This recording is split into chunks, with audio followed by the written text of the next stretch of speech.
ఆ గురువు గారిని పిహెచ్డి వచ్చిన సందర్భంగా ఆ గురువు గారిని తీసుకెళ్ళడానికి ఆయన శిష్యుడైన కలెక్టర్ వచ్చాడు. కలెక్టర్ కారు ఇంటి ముందు ఉంది. గురుగారు కారు ఎక్కేశాడు. ఒక్కరికే ప్లేస్ ఉంది కారులో. ఆ కారు బయట గురువు గారి సతీమణి, శిష్యుడు ఇద్దరు ఉన్నారు. ఎవరిని కారులో ఎక్కించుకుంటాడు గురువు? వాడు సతీమణి ఎక్కించుకుంటాడు. శిష్యుడు చూస్తున్నాడు ఎలా ఎలా అమరావతి వెళ్ళాలి, గురువు గారి సన్మానం చూడాలి అని. కానీ గురువు గారు అరే నువ్వు ఎక్కరా అని శిష్యుడిని ఆహ్వానించాడు. ధన్మని అటు ఇటు చూస్తే మళ్ళీ ఆవిడ ఎక్కుతుంది. గురువుగారు భార్య ఎక్కేస్తుంది, కారు ఎక్కేశాడు. శిష్యుడు అమరావతి వెళ్ళాడు. అందరూ పొగుడుతున్నారు గురువుని. మంత్రి గారు పొగిడారు, కలెక్టర్ పొగిడాడు. కలెక్టర్ని అందరూ గౌరవిస్తుంటే మంత్రి అందరి దగ్గరికి వెళ్ళి గౌరవాన్ని తీసుకుంటుంటే మంత్రి కలెక్టర్లు అందరూ వచ్చి గురువు గారిని గంట తరబడి పొగుడుతున్నారు. అప్పుడు శిష్యుడికి అర్థమైంది, అమ్మా అందరూ పొగడాలంటే మంత్రి గారు పొగడాలి, కలెక్టర్ గారు పొగడాలి, అందరూ పొగడాలంటే నేను కూడా పిహెచ్డి చేయాలి. ఇక్కడుంది నా కిటుకు. పొట్ట పొడిస్తే ఆకలి పేగులు. శిష్యుడు ఆ సన్మాన సభ చూసి నేను కూడా నా గురువులాగా పిహెచ్డి చెయ్యాలి, నేను కూడా అందరి చేత శభాష్ అనిపించుకోవాలని ఒక సంకల్పం తీసుకొని ఆ శిష్యుడు ఇంటికి వచ్చాడు. ఇంటిలోన గురువు గారి సతీమణికి యుద్ధం జరుగుతుంది. నన్ను కదా నువ్వు కారు ఎక్కించుకొని తీసుకెళ్ళాలి, నీ భార్యను, నీ బెటర్ హాఫ్ను, నీ సగాన్ని నన్ను కదా నువ్వు తీసుకెళ్ళాలి కారు ఎక్కించుకొని. వాడెవడు, వాడిని నీ సన్మాన సభకు ఎందుకు తీసుకెళ్ళావు అని ఏడుస్తూ వాదిస్తుంది గురువుగారి సతీమణి గురుగారితో. గురుగారు బయట శిష్యుడు ఉన్నాడు, భయంగా ఎప్పుడు ఎవరు తిడతారో, అనవసరంగా నేను అమరావతి వెళ్ళాను అని భయపడుతూ ఉన్నాడు. గురుగారు ఒక మాట అన్నాడు, అమ్మా నువ్వు అస్తమించే సూర్యుడు లాంటి దానివి, మన ఇద్దరం అస్తమించే సూర్యుడు లాంటి వాడు. బయట ఉన్న నా శిష్యుడు ఉదయించే సూర్యుడు లాంటి వాడు.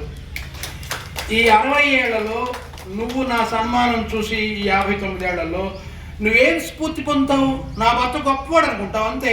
కానీ నా శిష్యుడు నా సన్మాన సభ చూసి నేను కూడా నా గురువులాగా ఎదగాలి అనుకుంటే నాకు అంతకంటే గొప్ప సంతృప్తి లోకంలో లేదు. గురువుగారి సతీమణితో చెప్పారు.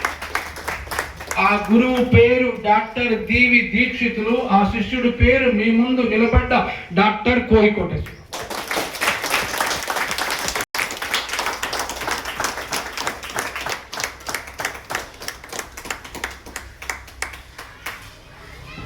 గురువు ఎలా ఉండాలి, ఏ కేంద్రంగా గురువు ఆలోచించాలి అని చెప్పడానికి సజీవమైన ఉదాహరణ మీకు చెప్పాను. కాబట్టి ఆ రకంగా మనం విద్యార్థి గోపి గారు కవితలు రాశాడు. ఆర్ట్స్ కళాశాలకు ఎవరైనా వస్తే నేను విద్యార్థి వేసుకున్న డ్రెస్సును చూస్తాను, విద్యార్థి తొడుక్కున్న మట్టి చెప్పులను చూస్తాను, అప్పుడు వాడికి పాఠం ఎలా బోధించాలో నాకు తెలుస్తుంది అని చెప్పారు. అంటే విద్యార్థి అనేక సామాజిక వర్గాల నుంచి రకరకాల విద్యార్థులు మన దగ్గరికి వస్తారు. కాబట్టి వాళ్ళ సామాజిక స్థాయిని బట్టి మనం వాళ్ళకి పాఠం చెప్పాల్సిన అవసరం ఉంది. ఇందాక రమణ పాట పాడే అద్భుతమైన పాట.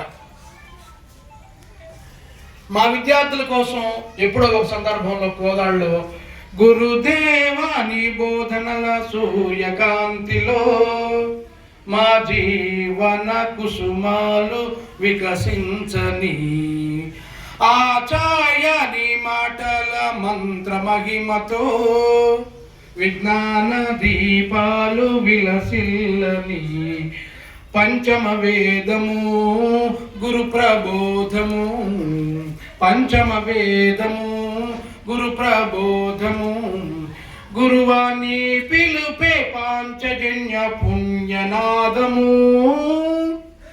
అని ఎప్పుడో పాట రాసుకొని ఉన్న సందర్భం అప్పుడు ఆ నేపథ్యం, ఆ తాత్విక దృక్పథంలోంచి. కాబట్టి ఇవాళ మనందరికీ తెలుసు అంటే గురువుని ఎలా గౌరవించాలో. అంటే సబార్డినేట్, ఒక కరస్పాండెంట్, ఒక ప్రిన్సిపల్, వీళ్ళందరూ నా సబార్డినేట్స్ అని కాకుండా వీళ్ళందరూ నా ఆత్మ బంధువులు. ఇవాళ టీచర్స్ని జ్ఞాన బానిసలుగా చూస్తున్నారు కార్పొరేట్ కళాశాలలో, జ్ఞాన బానిసలు వాళ్ళు.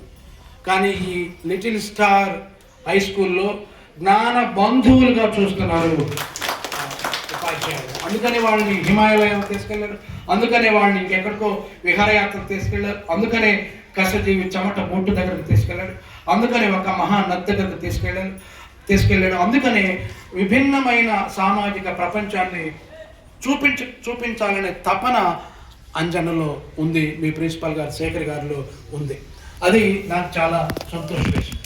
కాబట్టి ఇవాళ ఒకవైపు ప్రపంచీకరణ అంటే విదేశీ సంస్కృతి, విదేశీ యొక్క భావజాలం మన బెడ్రూముల్లోకి వస్తున్నప్పుడు, ఇవాళ మన దేశీయ స్ఫూర్తి, మన నేల గొప్పతనం విద్యార్థులకు మనం చెప్పాల్సిన అవసరం ఉంది.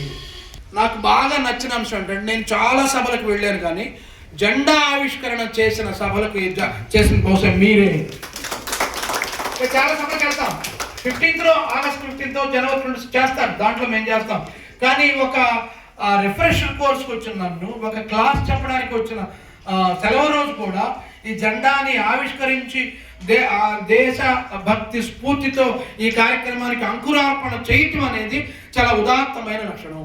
ఇక్కడ నుంచి విద్యార్థులకు మనం పాఠం చెప్పాలి. ఇది జాషువా ప్రశ్న వేశాడు విద్యార్థులకు. జాషువా గురించి చాలా అంశాలు ఉన్నాయి, నేను వాటి జోలికి వెళ్ళను. విద్యార్థులను అడ్రస్ చేశాడు ఆయన. విశ్వవిద్యాలయమును పిండుచున్న తరళ విజ్ఞాన మధుర దుగ్ధము త్రావి. ఈ విశ్వవిద్యాలయాలనే ఆవులు పిండేటువంటి మధురమైన పాలు తాగి ప్రబలియున్న ఉన్నత పట్టభద్ర. ఈ విశ్వవిద్యాలయాలనే గోవులు ఇచ్చే మధురమైన పాలు తాగి బాగా బాగా లావైనటువంటి ఓ విద్యార్థి, క్షితిని ప్రేమించుట అభ్యసించితివే నీవు అన్నాడు. నువ్వు నీ నేలను ప్రేమించావా? నీ నేలను ప్రేమించడం ఎలాగో అభ్యసించావా?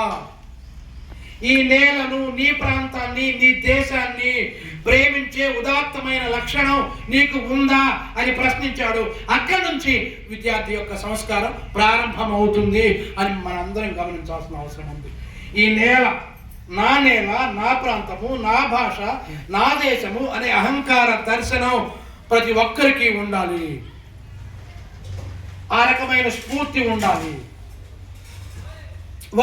కాబట్టి ఇవాళ ఈ కార్పొరేట్ తుఫానులో మన పిల్లల్ని మన సాంస్కృతిక మూలాలు, మన తెలంగాణ సాంస్కృతిక ఔన్నత్యాన్ని, ఈ నేల యొక్క గొప్పతనాన్ని, ఈ పాలమూరు, ఈ వనపర్తి యొక్క చారిత్రక ఔన్నత్యాన్ని చెప్పాల్సిన అవసరం ఉంది అని సందర్భంగా మీ అందరికీ తెలియజేస్తున్నాను.